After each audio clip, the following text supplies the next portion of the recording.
A arquitetura que transforma os ambientes e as empresas nasce da essência das pessoas. E tudo começa com uma boa conversa. Pegue sua xícara de café e participe com a gente do podcast Grãocast, uma produção da Nova Hora Arquitetura.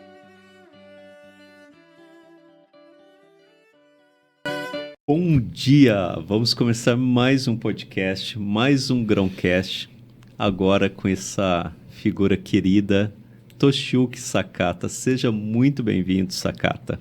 Obrigado, André. Obrigado, Lu. Bom dia a vocês aí. E é um prazer enorme estar aqui participando aí de um podcast com vocês aí no Grãocast aí, que está fazendo bastante sucesso. Feliz. A gente tem que lembrar que nós estamos gravando, né? Porque senão a gente fica aqui batendo papo, que é sempre tão gostoso sentar e bater papo com você. A gente tem que lembrar que a gente está sendo filmado. Ô, Sakata, você é anterior ao 386, não é? Nossa, eu sou da época, né? Vou entregar minha idade aqui, né? Sou da época do Apple II Plus, né? E como eram os disquetes, o pessoal sabe que um dia existiu disquete. Nossa, essa geração nova acho que não sabe, né? Nem o que é disquete, né? Aqueles disquete 5/4, depois 3,5. Não cabia, né? Para ir gravar, que a gente ia colocando um atrás do outro para ir gravar. Nossa, lembro que quando tinha que instalar o Windows, né? A primeira versão eram 12 disquetes, né? Você colocava lá, demorava duas horas para instalar. Você continua trabalhando com tecnologia? Sim, apesar, né, vocês sabem muito bem da minha formação como engenheiro mecânico, mas desde que eu saí da faculdade sempre estive envolvido, né, com TI e depois continuei na área de TI mesmo, né? Que bacana. Você sabe que nós somos arquitetos? Nós temos um escritório de arquitetura, a gente projeta espaços, projeta ambientes. E talvez alguém pode estar perguntando, o que tem a ver a nossa área de atuação com uma figura como Toshiyuki Sakata, uma pessoa de tecnologia? Trabalha com tecnologia, né? Mas fala pra gente, o que você acha a respeito do nosso... Você sabe que o nosso podcast, ele fala sobre a influência dos ambientes na vida das pessoas. Sim. E você concorda com isso? Claro, né? Hoje, falando em ambiente, falando em arquitetura, né? Tem tudo a ver com tecnologia. Aliás, hoje, a arquitetura sem tecnologia, né? Você não conseguiria desenvolver tanta coisa, né? Pensa, por exemplo, na internet, né? Que nasceu aí, né, na década de 90, né? Já temos 20 e poucos anos aí de internet. Tira a internet do seu ambiente, seja da sua residência ou da sua empresa, né? O que você faz? Tira a internet do celular. Tira a internet. A gente fica louco, né? Tira o celular da criançada, né? O que acontece? Outro dia a gente ficou sem energia lá no condomínio e a questão não era a luz, né? Era que ia acabar a bateria do celular e não tinha onde carregar. Não. Isso daí já deixa a gente louco, né? Hoje a gente é totalmente refém, né? Da tecnologia, comunicação de dados, internet, né? Hoje empresas inteiras param se não tiver internet, né? Uma papelaria para se não tiver internet. E a gente, da área de projeto de arquitetura, a gente tem que entender que quando a gente vai fazer um desenho, um projeto de uma unidade corporativa, a gente tem que entender todas as facilities que estão ali por trás. Você tem ali uma energia elétrica, você tem uma energia estabilizada na parte da informática, você tem que ter um sistema de água, de esgoto, de sustentabilidade lá extremamente eficiente, né? E você tem que conectar tudo isso para fazer um projeto de arquitetura, né? Você tem que entender o funcionamento da empresa, das tecnologias, para poder fazer um desenho adequado de uma nova sede, de uma ampliação ou até de uma redução de espaço. Mais ou menos por aí o que você vê, não é? Sim, com certeza, né? E, inclusive, otimização, né? Não basta você só projetar, né, um espaço para um novo escritório, uma nova corporação, mas também como que você otimiza recursos, né? Essa otimização de recursos tem muito a ver com tecnologia medir temperatura, medir fluxo de pessoas, automação de... Segurança. Exato. Automação de entrada, né? Pessoas autorizadas ou não, utilizando biometria, né? Facial, por exemplo, que facilita bastante, né? Então, hoje, uma empresa sem tecnologia, você não consegue rodar ela, né? Exato. E além dos ambientes corporativos, a tecnologia também está sendo bastante usada nas residências, né? Com automação, que do seu ambiente de trabalho você já consegue fazer a programação lá para estar enchendo a banheira, para ligar um micro-ondas. Sim, com certeza. A tecnologia saiu do corporativo e chegou nas residências, né? Como automação também, né? O exemplo que você deu é perfeito, né? A respeito de, eu posso programar ou eu posso comandar à distância que quando eu chegar em casa, a minha banheira já esteja na temperatura que eu quero. A casa já vai estar fresquinha, né? A casa vai estar fresquinha, né? Ou as luzes já se acendam, a luz da garagem acenda, né? A luz da sala. A irrigação. A irrigação do jardim todo dia de manhã, sem você precisar ficar lá, né? Regando o jardim. Então, isso aí é automação residencial, né? E hoje existe, né, o conceito de IoT, né, Internet das Coisas, né? Já tem um conceito já antigo, mas que começa a ser praticado. Esse conceito não é novo. IoT não é novo. Não é novo. Esse conceito, né? Mas está muito popularizado, não é? Que hoje a tecnologia já permite mais isso, né? Antigamente era muito mais custoso, você não tinha tanta comunicação de dados como a qualidade da internet. A qualidade da internet, né? Isso permite essa comunicação. Né? E o que significa IoT, né? Quando se fala de internet das coisas, é você permitir a comunicação de diversos dispositivos entre si, ou objetos, né? O IoT é o IoT. Explica pra gente o que significa. Isso, Internet of Things, né? Traduzindo para o português, a internet das coisas. Ok. Então, esse termo foi criado aí em 99, se eu não me engano, né? Onde eles já previam que, que legal se eu pudesse comunicar com uma lâmpada, né? Eu mandar um comando para uma lâmpada e fazer ela acender à distância. Isso é um conceito de IoT. E hoje isso é possível, né? Então, hoje você vê aí dispositivos, né, inteligentes como a Alexa, Google. Alexa se popularizou, né? Se popularizou, Ele foi um primeiro dispositivo aí lançado pela Amazon, né? Que hoje acho que ainda é um dos mais utilizados e todo mundo tem, né? Imagina assim que, assim como hoje todo mundo tem um roteador em casa, eu acho que todo mundo um dia vai ter um dispositivo inteligente em casa, seja Alexa, seja o Google ou seja o da Apple, né? Porque a Alexa é um custo acessível, né? E a gente vê, assim, pessoas de vários níveis diferentes que tem na sua casa, né? Sim, hoje é muito barato, né? Então, com a vinda da Amazon para o Brasil facilitou mais ainda. Antigamente você tinha que comprar lá fora, né? Importar, ou quando você viajava. Hoje você compra aqui no Brasil, é muito barato, todo mundo tem internet em casa, né? E você já conecta uma lâmpada que fala com a Alexa, né? Você conecta uma fechadura, o ar-condicionado, a TV. Tem TVs que já vêm com a Alexa, né? Sim. O Sakata, voltando um pouco no que ela falou inicialmente sobre arquitetura corporativa, sobre projeto de empresas, de corporações, e juntando com o que você está falando de internet das coisas, IoT, essa quantidade de sensores que tem, é possível medir a eficiência energética de um prédio, medir o consumo de energia, medir ar-condicionado.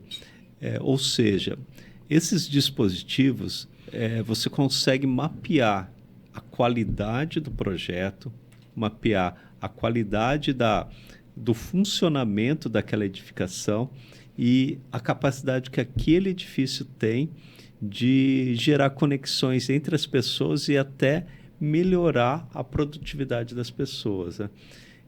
A gente tem diversos dispositivos capazes de fazer isso, não é?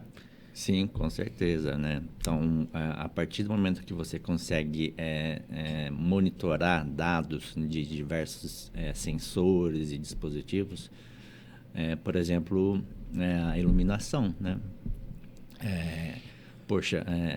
Num prédio, né? Você precisa de ter todos os andares todos iluminados. Às vezes, em determinado momento, não tem ninguém naquele andar. Uhum. Eu consigo detectar que não tem ninguém através de visão computacional ou até sensores de presença, né? E apagar as luzes. Da mesma forma, você controlar a temperatura do ar-condicionado. Segurando nessa questão da iluminação, sensor de presença captam a presença de pessoas ou não naquele local. Sim. E isso já é feito uma comunicação com a iluminação para que acenda ou apague as luzes, né? Exato. Eu estou tentando ser um pouco didático, porque o nosso público é um pouco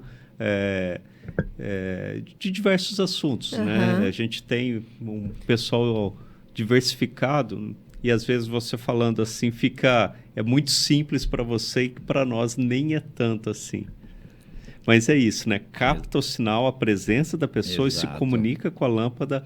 Exatamente, né? Então, hoje existem lâmpadas tanto industriais para construções corporativas quanto para residenciais, né?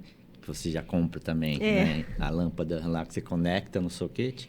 A própria lâmpada, ela já tem comunicação via Wi-Fi, né? Então, obviamente, numa empresa você tem equipamentos muito mais sofisticados, então você consegue até controlar a intensidade da luz, ou se eu apago ela ou não, né? E juntando sensores e, por exemplo, até câmeras de vídeo, né, que ficam filmando, utilizando-se inteligência artificial. Então, eu consigo detectar ali, através da própria câmera, tem câmeras que detectam até a temperatura, né? Eu tenho 10 pessoas, qual a temperatura que está nessa sala? A própria câmera consegue detectar a temperatura ou até medir a temperatura corporal da pessoa. Nossa, né? que identificar legal. aquela pessoa está com febre.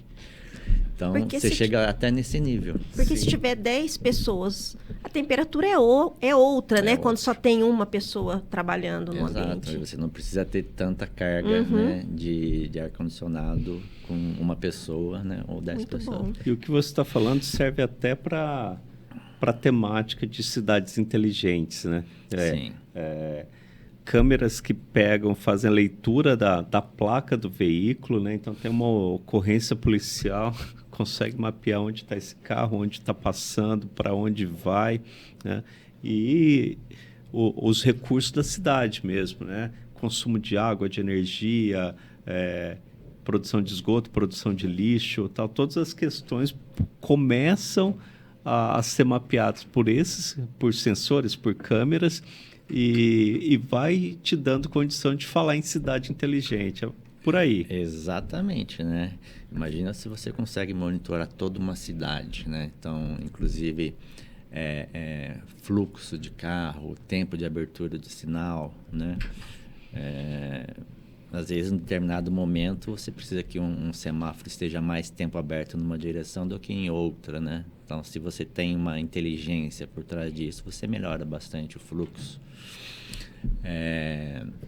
A questão de... Você falou assim, uma ocorrência, né? Então, poxa, qual que é a viatura que está mais próximo daquela ocorrência para chegar mais rápido, né? Tudo isso de forma automática. Automática, acionando o SAMU, inclusive, todos os recursos. Né? Eu acho que numa escala assim, reduzida, os shoppings, né? Os shopping centers hoje têm isso monitorado, né? A quantidade de pessoas que devem passar mais em determinados corredores do que em outros, ou seja, pela luz, pela temperatura, por uma vitrine mais atraente. Eu acho que tudo isso dá para monitorar e controlar, né? Sim, e isso vai além, né, do exemplo que você citou, né? Além de controlar simplesmente a quantidade de pessoas que estão passando no corretor, né? Empresas já usam isso para negócios também, né? Então, até extrapolando um pouco mais. Então vai, conta para nós. Você consegue monitorar uma loja, né? As pessoas estão passando perto e parando em frente de qual prateleira de produtos mais, né? Ali está formando fila para pegar produtos, né? Então, aquele produto vende mais, né? Ou qual corredor do supermercado. Você consegue trabalhar até o layout, até a altura de prateleira, como que você vai dispor em um mercado os produtos para que ele venda mais, que ele atraia, que ele... Então, a gente está falando de você pegar o dado e trabalhar o dado, né? Não é simplesmente captar, né? Exato. E mais ainda, hoje você consegue trabalhar o dado em tempo real, né? Antigamente você podia fazer um estudo, né, através de histórico, estatística. Hoje você calcula isso em tempo real. Você pode mudar as coisas em tempo real, né? A gente teve, Sakata, desculpa, você queria complementar alguma? Não. Pode. A gente teve, em um episódio do Grãocast, o Carlos Emerenciano Júnior, né? O Carlos, ele é produtor agrícola, né? Ele tem... Criação de gado, Criação de gado, né? Pecuária. E uma das questões que ele colocou para a gente é que os gados, eles têm um brinco, né? Uma etiqueta amarela, assim, que tem um identificador do animal, né? Então, ele consegue ter um histórico do animal, em que porteira que ele passou, em qual pasto que ele está, e é feito todo o planejamento da alimentação, fazendo com que ele passe por determinado local, que ele coma um determinado tipo de ração. Isso é uma coisa interessantíssima, né? Nossa, imagina a riqueza, né, de informação que você pode ter a respeito desse exemplo, né, do boi, né? A partir do momento que você consegue monitorar onde ele estava, né, a cada momento, né? Porque esse brinco aí é o dispositivo que vai enviar a comunicação da localização dele. De repente, pode até monitorar a temperatura do boi, né? Você trabalha até a questão sanitária, né? A questão de saúde, exato. Né? E aí, para você fazer um rastreamento, né, desde a carne que está lá na prateleira do supermercado, e falar assim, bom, essa carne aqui, ela veio de qual boi? Você consegue fazer esse rastreamento e ainda saber, né? Poxa, por onde esse boi passou, onde ele estava, né? Em qual pasto ele né, estava, que ele se alimentou e que dia, por exemplo, que ele comeu a ração tal. Então, quando você tem tudo isso, esses dados, né? Por exemplo, eu alimentei ele com a ração do fabricante X no dia tal. Então, você sabe que aquele boi comeu aquela ração do fabricante X, né? Então, você consegue fazer até esse rastreamento. Você consegue até avaliar a performance do alimento, né? Do alimento do gado, né? E aí, a qualidade final, né, do produto que vai estar lá na prateleira do açougue... Com certeza. É outra. Exato. Você consegue medir assim se a qualidade vai ser boa ou não. Ô, Sakata, você sabe que a gente é da área de projeto, né? E para tudo que a gente está falando aqui, precisa de projeto, né? Você não sai com o brinco desse do gado, não cai do céu, né? Tem projeto, tem uma criação a partir disso. E você veio de uma área de TI, onde você era contratado para fazer sistema, onde uma pessoa do TI te falava assim, ó, eu quero um programa desse jeito, que faça isso e que tenha essa performance. Então, elabora para mim e me devolve. Isso funciona hoje? Hoje não funciona muito bem. Antigamente, realmente era assim, como você descreveu, né, André? As empresas, os clientes chegavam já com um escopo, né, de projeto, né, e falavam assim, eu desenhei aqui um sistema, né, você faz para mim? A gente falava, a gente faz, né? E a gente fazia do jeitinho que o cliente pedia. Aí quando ele começava a usar, falava, então, né? Não deu muito certo, não era bem isso que eu precisava, não, né? O chefe não gostou. Mas e a gente já cansou de ver isso no passado, né? E hoje é muito diferente, né? Então, hoje existem técnicas, principalmente o que nós chamamos de design thinking, né? Que são técnicas que muitas empresas... A gente usa, exatamente. Fazendo um paralelo, é bem isso. Para entender realmente a necessidade, né, que o cliente tem daquele sistema, né? Então, você tem que começar a questioná-lo. Obviamente, existem técnicas para isso, como o design thinking, para saber por que você precisa disso, né? O que vai resolver para você um sistema desse, né? Qual a sua necessidade? Você tem técnica para coletar esse tipo de informação. É um briefing. Exato. Então, parte desde entrevistas, né, com quem vai usar. O mais importante... Não só com a diretoria, né? Mas com todos os colaboradores. Porque o que acontece? Geralmente o dono da empresa, ele acha que sabe que aquele sistema tem que ser desse jeito porque o público dele vai usar o sistema daquele jeito. E, na verdade, você tem que falar com o público que vai usar, né? Você fala assim, poxa, você que vai usar o sistema, como que você... Né? Qual seu problema do dia a dia, né? Como que o sistema pode resolver seu problema do dia a dia? Então, você tem que falar com quem vai usar, né? Aí tem outro termo que seria, no nosso caso, a mesma coisa que fazer um hospital e não conversar com a enfermagem. Exatamente, né? Quem está lá no dia a dia usando o seu produto, né? Quem está no dia a dia. E aí também vem outros termos, né? Que é o User Experience, que é muito utilizado, né? Ou UX, famoso UX, né? E também CX, né? De Customer Experience, né? Então, qual que é a experiência do seu cliente, né? Então, tem tudo a ver. Então, desde você fazer um design thinking pensando na melhor experiência do seu usuário. Da mesma forma, na arquitetura, você tem que projetar uma residência, projetar um escritório que vai atender e vai dar a melhor experiência para projetar uma residência para uma pessoa que gosta de vinho, tem que ter um espaço do vinho, não tem? Pois é, você não pode esquecer disso, né? Exatamente. Uma horta também tem que ter, não tem? Pois é, exatamente. Porque a pessoa não quer ir lá só em determinada loja e comprar o produto, né? Ele quer ter a experiência da compra daquele determinado produto. Exatamente, né? Que hoje o mercado está muito acirrado, muita competição, né? E para chamar a atenção do teu cliente, você tem que ter um diferencial. Sim, o consumidor hoje ele está muito, vamos dizer assim, mal acostumado, porque hoje existem produtos de diversos tipos, né? A concorrência é grande e é exatamente isso que você falou. O que diferencia, né, seu serviço ou seu produto? É a experiência. A experiência da compra, a experiência de uso, né? A experiência de atendimento, né? Então, são diversas coisas. E a tecnologia está por trás de tudo isso, né? Sakata, deixa eu te explorar um pouco mais na questão da criação de projetos, né? Porque você tem uma formação diferente da nossa. Você vem da engenharia, né? Trabalha com tecnologia.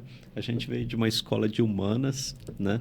A gente tem formas de pensar diferentes, mas assim, o nosso trabalho tangencia e se encontra em um determinado momento. Você começa lá a criação de um projeto com briefing, com técnicas de coleta de dados, de entendimento do problema que você está inserido. Conta um pouco mais. como que avança essa criação de projeto? Vamos lá. Então, começa desde a parte de entendimento, como você falou, né? A parte de entrevistas, até pesquisa de concorrência, né? Pesquisa de bank, né? Pesquisa de tendências, né? De produtos ou sistemas ou aplicativos similares que você tem.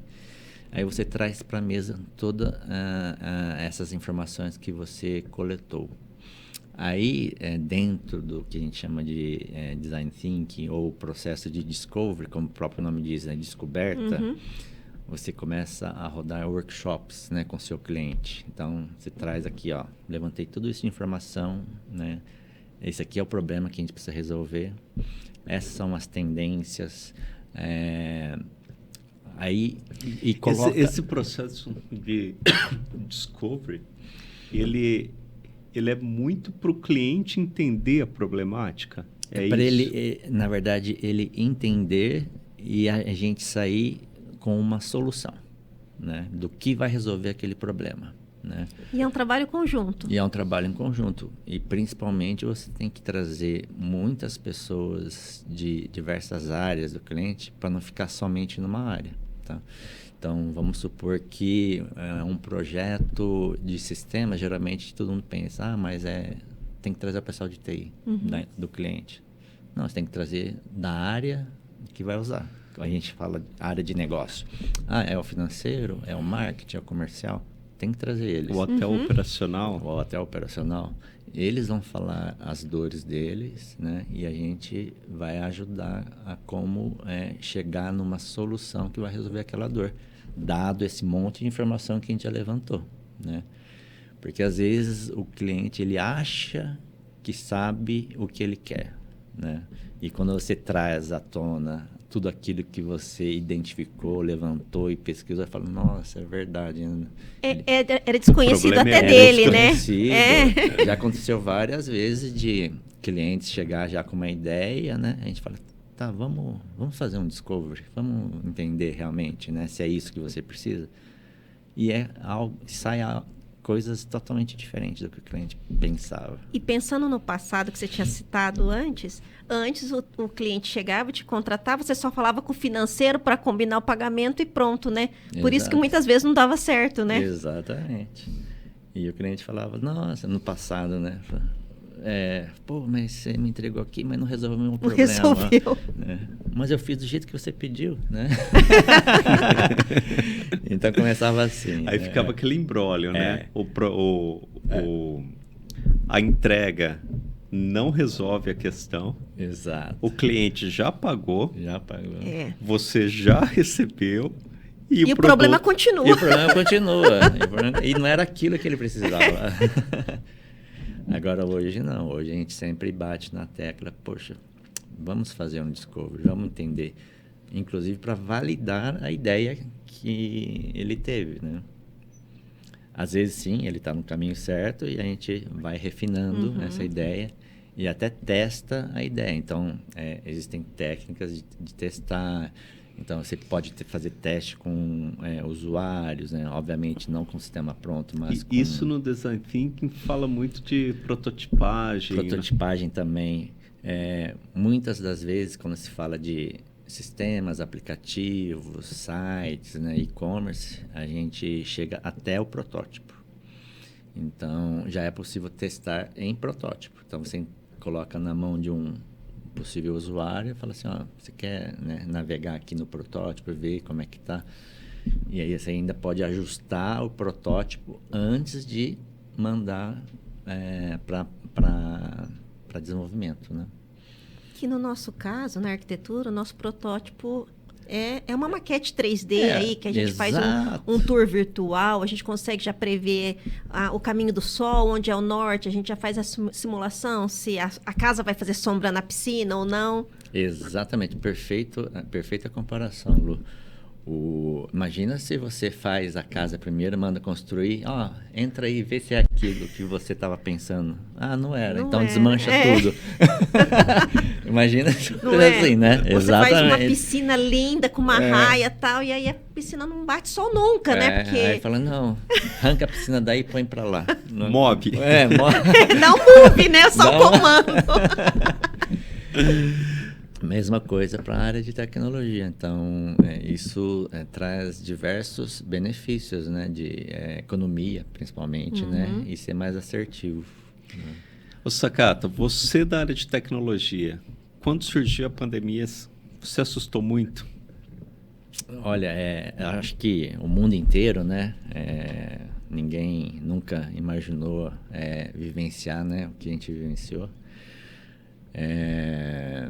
Aí, assim, a gente já tinha uma cultura na empresa de fazer home office pelo menos uma vez por semana, né? Então a gente já tinha essa cultura. E quando veio a pandemia, né, que o governo falou, nossa, agora, né, não pode... Fecha tudo, não pode circular, não pode sair na rua, né? A nossa estrutura já estava preparada, né? Então, todos os nossos colaboradores, para a gente, assim, ao invés de fazer uma vez por semana, a gente vai fazer 5 vezes na semana de home office. A operação não parou para a gente conseguiu contornar bem, e, inclusive, até hoje, acho que 90%, né, dos nossos colaboradores estão em home office. E isso trouxe umas mudanças, né, corporativas na cultura da empresa, além do home office prolongado aí, né? A parte de contratação. Porque antes, por exemplo, tinha que contratar gente de São Paulo. Hoje a gente contrata gente do país inteiro, até fora do país, né? Então, de certa forma... A conexão entre as pessoas é outra, né? A conexão entre as pessoas é outra. Né?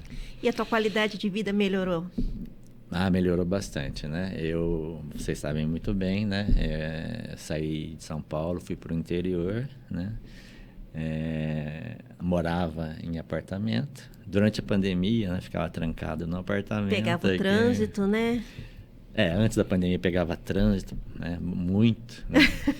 E aí, durante a pandemia, fiquei preso em apartamento e agora moro, né, numa chácara. Que delícia!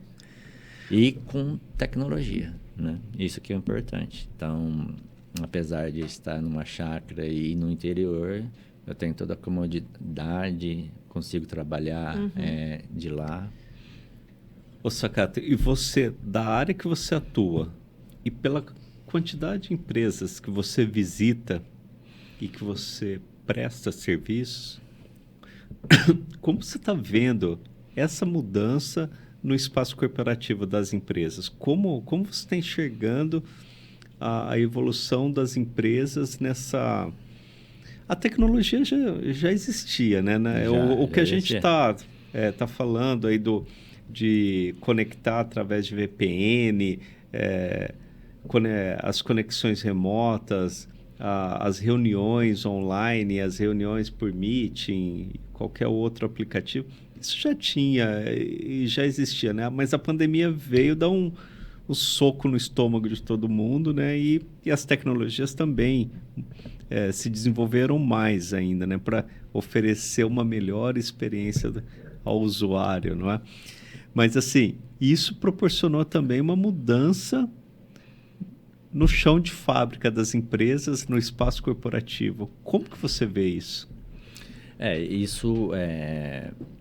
Eu acho que depende muito do segmento da empresa, né? Então, quando você fala de escritórios, principalmente empresas como a nossa de tecnologia, onde a maior parte dos colaboradores são desenvolvedores, não necessariamente eles precisam estar, né, na empresa, eles podem trabalhar remotamente.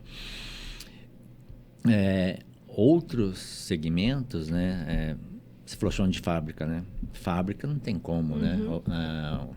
A indústria precisa de gente trabalhando lá, produzindo né? realmente, concentração de equipamento, de máquinas. Exato. Então, fabricação de alguma coisa, algum bem de consumo, você ainda precisa dessas pessoas lá. Mas realmente, escritórios, né? Muitos escritórios ficaram vagos, inclusive na nossa empresa. Os escritórios que ficaram vagos, e a gente tinha alguns aí, a gente transformou em espaço de coworking. Né? Então, assim, na verdade, a gente reinventa os negócios, né? Ao invés de ter o espaço ocioso lá, parado, a gente aluga agora como espaço de coworking.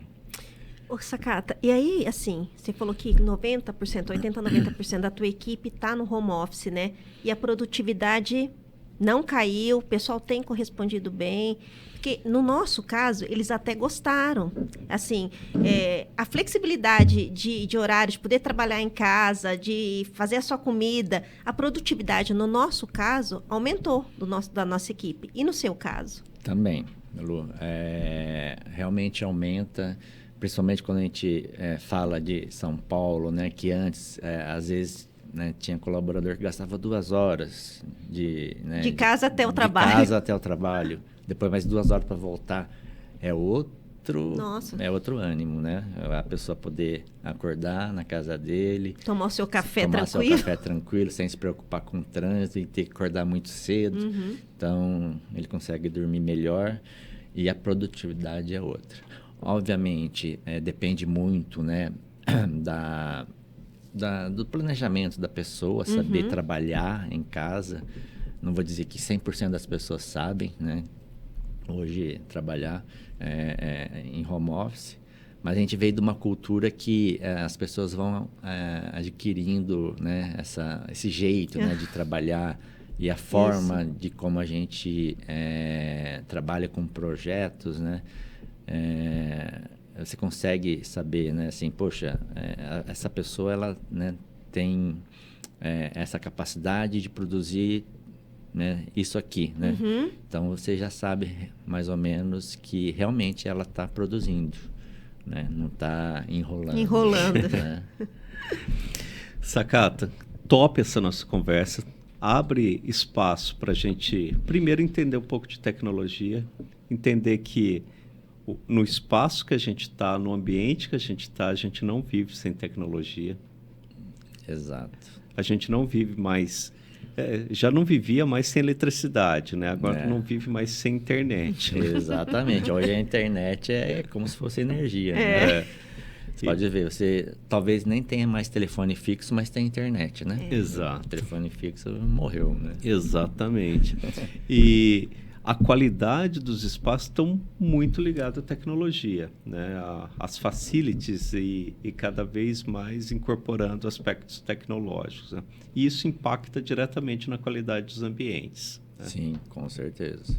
Sem dúvida nenhuma. Sem né? dúvida nenhuma. E você, com uma visão de especialista, traz isso com muita clareza para nós e nos ajuda a pontuar diversos tópicos que já passaram por aqui, diversas entrevistas, como eu dei o exemplo do Carlos Emerenciano, né, do gado. A gente tem o setor de serviços já que contribuiu aqui com a gente, né, e que usa muita tecnologia.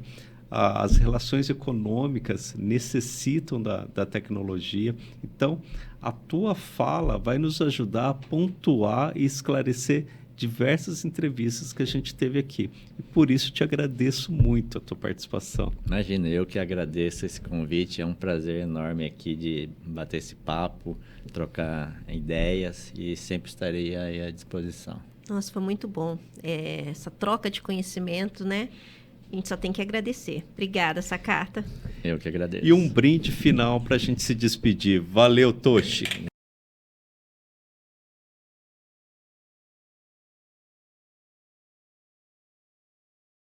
Valeu. Obrigada.